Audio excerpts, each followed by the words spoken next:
Od 60. do 80. godina 20. vijeka u bivšoj Jugoslaviji proizvedeno je na hiljade radioaktivnih gromobrana sa jakim gama emiterima. Ti gromobrani postavljani su na krovove javnih zgrada, škola, vrtića i fabrika ili na visoke stubove u industrijskim i stambenim područjima širom zemlje.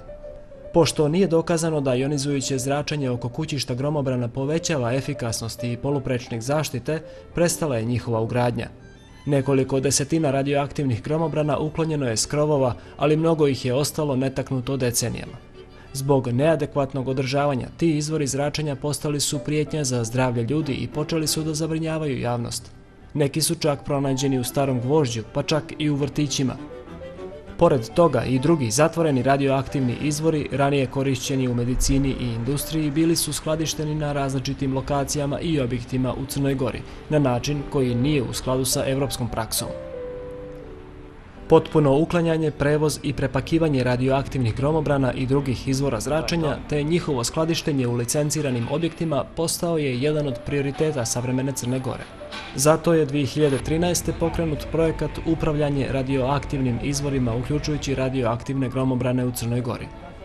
Cilj projekta je smanjenje radioloških rizika koji potiču od nebezbjednog i nesigurnog upravljanja ovim izvorima zračenja. Najveća pažnja usmjerena je na gromobrane koji su ostali na krovovima javnih i stambenih objekata. Neophodna je bila i akreditovana stručna i tehnički osposobljena institucija za poslove zaštite od zračenja, a to je Centar za ekotoksikološka ispitivanja. Činjenica da je Evropska komisija odlučila da ovaj posao dodijeli Centru za ekotoksikološka ispitivanja rezultat je stvorenih preduslova od strane države, prije svega resornog ministarstva i Agencije za životnu sredinu i centra, odnosno dokazanog kvaliteta i stručne osposobljenosti i iskustva centra u ovoj vrsti poslova. Podsjećam da je centar prije više godina odlično odradio dekontaminaciju rta Arza. Uspješna realizacija ovog projekta na jedan način bit će doprinos centra evropskim integracijama i najbolji dokaz spremnosti ne samo o naše institucije, već i države Crne Gore da u ovoj oblasti ispuni sve međunarodne standarde. Projekat je pokrenut u aprilu 2013. i imao je više faza: nabavka opreme, izrada standardnih operativnih procedura, preliminarni obilazak svih lokacija, demontiranje i uklanjanje radioaktivnih gromobrana, njihov transport do skladišta za nisko i srednje radioaktivni otpad, te preuzimanje zatvorenih izvora zračenja iz spremišta u Crnoj Gori. Na konferenciji za medije 30. septembra 2013. predstavljeni su rezultati postignuti nakon 6 mjeseci sprovođenja projekta. Tada je već bilo uklonjeno 70% gromobrana. Vidjeli smo da se u Crnoj Gori na objektima nalazi 60 radioaktivnih gromobrana i kao što možete vidjeti na slici, u skoro svakoj opštini se nalazio poneki radioaktivni gromobran. U kombinatu aluminijuma Podgorica bila su postavljena čak 22 gromobrana. Jedna od najzahtjevnijih akcija izvedena je upravo tu, u pogonu anoda, na vrhu vodotornja. Ovo je sad drugčiji način isto uklanjanja, pošto je vodotoranj visok 47 metara, šipka koja nosi gromobran je visoka jednog 10 metara, a pošto je prečnik vodotornja mnogo manji od dužine šipke, iako smo se mi i popeli gore na vodotoranj, nije bilo moguće položiti šipku i onda je ponovo vratiti u prvobitan položaj. Angažovali smo dizalicu i to najveću moguću koju smo mogli da nađemo, da nas digne na jedno 60 metara visine da bi se uklonio radioaktivni izvor.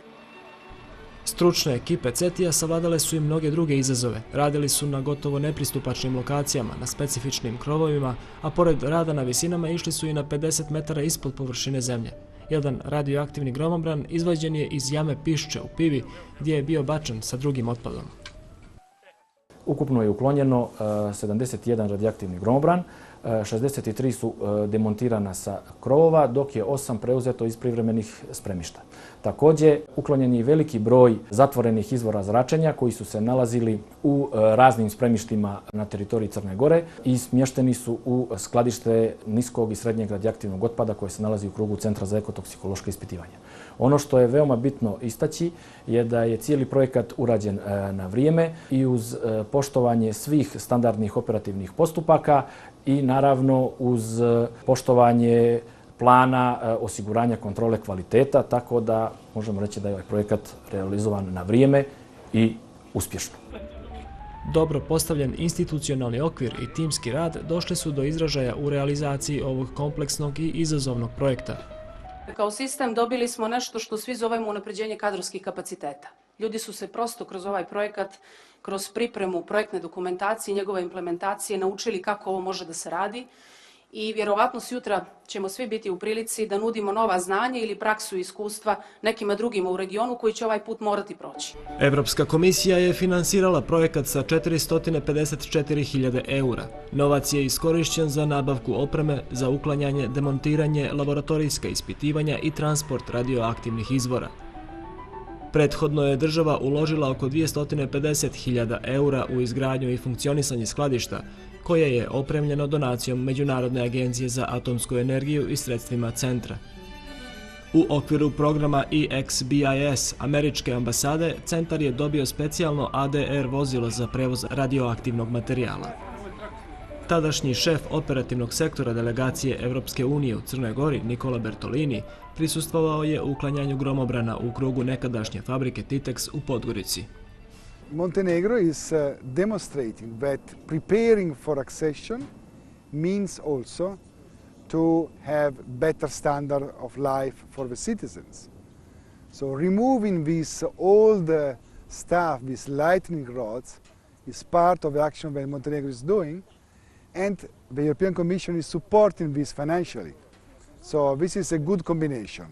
CETI has all the characteristics that allow to remove and dispose these lightning rods into a very safe place. So all the country will benefit, all the citizens will benefit. Korisnici projekta su Ministarstvo održivog razvoja i turizma i Agencija za zaštitu životne sredine, a krajnji korisnici su privredni subjekti i, što je najvažnije, građani. Taj projekat je dio velikog regionalnog projekta, odnosno njegova posljednja faza koja se realizuje samo u Crnoj Gori. Uspjeli smo da uradimo nešto što vjerovatno nije ni jedna zemlja regiona, a to je da osim Srbije, Crna Gora jedina ima skladište koje zadovoljava sve moguće evropske i standarde koji su u potpunosti implementirani u skladu sa domaćom legislativom. Posebna zahvalnost Centru za ekotoksikološka ispitivanja. Da nije bilo njih, ne bi bilo ni ovoga projekta, niti bismo imali mogućnosti da kroz jednu referentnu instituciju sa kapacitetima na kojima se dugo radilo u Crnoj Gori i dugo ulagalo, ovaj posao dovedemo do kraja. Ona je institucija koja će se neminovno razvijeti kao regionalni lider, na što smo posebno ponosni, a mislim da će odgovor sistema i državnih organa biti apsolutno razumljiv i posvećen upravo tom cilju. Uspješna realizacija projekta. Svi opasni izvori uskladišteni su na bezbjedan način. Stare gromobranske instalacije zamijenjene su novim elektronskim. Zdrava i bezbjedna životna i radna sredina.